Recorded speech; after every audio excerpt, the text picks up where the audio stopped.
Students ہمارا جو topic ہے وہ ہے ڈاکومنٹ مینجمنٹ. انویسٹیگیشن کے اندر سب سے امپورٹنٹ کیا چیز ہے؟ وہ ہے ایویڈنس، جس کی بیس کے اوپر you have to prove whether the fraud has been occurred or whether the fraud has not been occurred. یہ آپ جس بیسس پہ پروو کریں گے وہ کیا ہیں؟ ایویڈنسز ہیں. اور ایویڈنسز کو ہم کیا کہتے ہیں؟ ڈاکومنٹیشن. اب آپ ایک انویسٹیگیشن کر رہے ہیں تو آپ کے لیے یہ بھی امپورٹنٹ ہے ایڈمنسٹریٹو پوائنٹ آف ویو سے کہ آپ نے ڈاکومنٹس کو کس طرح سے پرزرو کرنا ہے، کس طرح سے رکھنا ہے. جتنا بڑا کیس ہوگا اتنے ڈاکومنٹس کریٹیکل ہوں گے اور اتنا ہی امپورٹنٹ ہوگا آپ کے لیے ڈاکومنٹس کو ایک پوزیشن میں رکھنا، آرگنائزڈ وے میں رکھنا.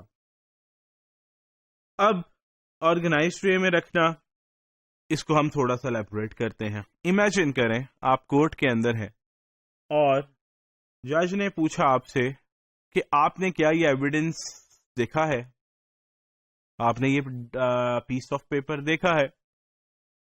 تو آپ نے جب کہنا ہے نہیں دیکھا تو سوچیں آپ باقی سارے کیا سوچیں گے آپ کے بارے میں کہ جس نے ایک انویسٹیگیشن کی اس نے ڈاکومنٹ ہی نہیں دیکھے. This is the one side of the mirror.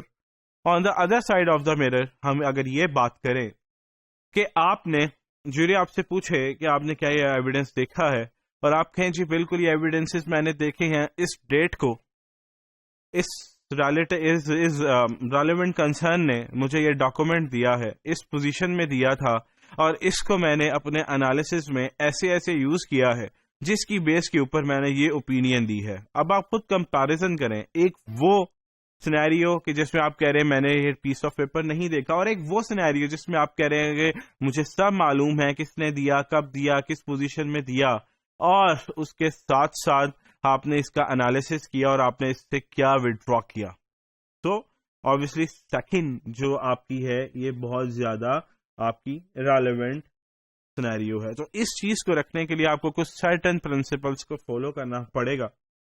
سب سے پہلے آپ کو یہ معلوم ہونا چاہیے، تھرڈ پیراگراف میں دیکھیے گا، first it is important to know who gave you a document and when you received it.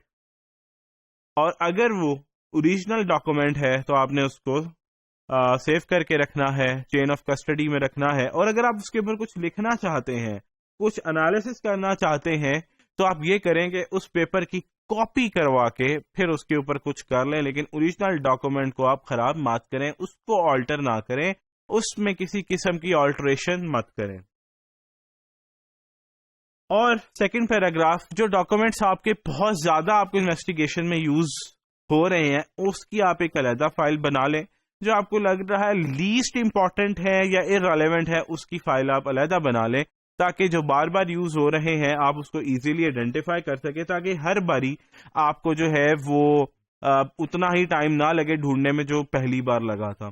تو اس کے ساتھ ساتھ آپ کیا کریں، آپ یا تو اس کا کمپیوٹرائزڈ سافٹ ویئر آتے ہیں ڈاکومنٹیشن کے پوائنٹ آف ویو سے، ڈاکومنٹیشن کی ٹریکنگ کے پوائنٹ آف ویو سے، آپ یا تو وہ یوز کر لیں، یا اس کے ساتھ ساتھ یا آپ ایکسل کی شیٹ بنا لیں جس میں ڈاکومنٹ کی ٹائپ ہو، اس کی کوئی ڈسکرپشن ہو، کب ملا، کس نے دیا، کس سے ریلیونٹ ہے، کچھ اس طرح کی جنیرک انفارمیشن کی آپ ایک شیٹ بنا لیں جو کہ آپ کو بہت زیادہ آسانی دے گی. جس میں یہ دیکھیے گا سیکنڈ پیراگراف جو میں آپ کو بتانا چاہ رہا ہوں، most important information to log is the date of document was received, who produce the document and a short identifying name for the document. So جتنا بڑا کیس ہوگا آپ کو ہو سکتا ہے اس کے لیے مور سوفسٹیکیٹڈ بہت کنسائز سافٹ ویئر، اچھا سافٹ ویئر چاہیے ہو ڈاکومنٹس کو ٹریک کرنے کے لیے. سیکنڈ پیراگراف میں دیکھیے گا، commercially available software packages can help you track documents as well as analyse the data and relationship including those documents. اور اس کا بیسٹ حل یہ بھی ہے کہ جتنے ایویڈنس آپ کو مل رہے ہیں آپ سب کو پری نمبر دے دیں. جو پہلے ملا تھا اس کا پہلا نمبر، جو اس کے بعد ملا اس کو سیکنڈ، جو اس کے بعد ملا تھرڈ، اس کے بعد ملا فورتھ، اس کے بعد ملا 5. آپ اس کو پری نمبر دے دیں تاکہ آپ کو اس سے مزید معلوم ہو جائے گا کہ آپ کو پہلا ڈاکومنٹ کون سا ملا تھا، لیٹر آن کون سا ڈاکومنٹ ملا تھا. تو ڈاکومنٹ مینجمنٹ میں جو ابھی تک ہم نے ڈسکس کیا وہ یہ کیا کہ آپ کے لیے سب سے امپورٹنٹ ہے ڈاکومنٹ کو اسی حالت میں رکھنا جس حالت میں ملا تھا، کس نے دیا تھا، کب دیا تھا، ڈاکومنٹ کی ٹائپ کیا تھی، سافٹ میں تھا، ڈیجیٹل میں تھا، ہارڈ میں تھا، اور اس کے آگے تھوڑی سی ڈسکرپشن کہ یہ آپ کے لیے کس پورشن سے ریلیونٹ ہے. تو یہ آپ کے لیے کافی ہیلپ فل ہوگا.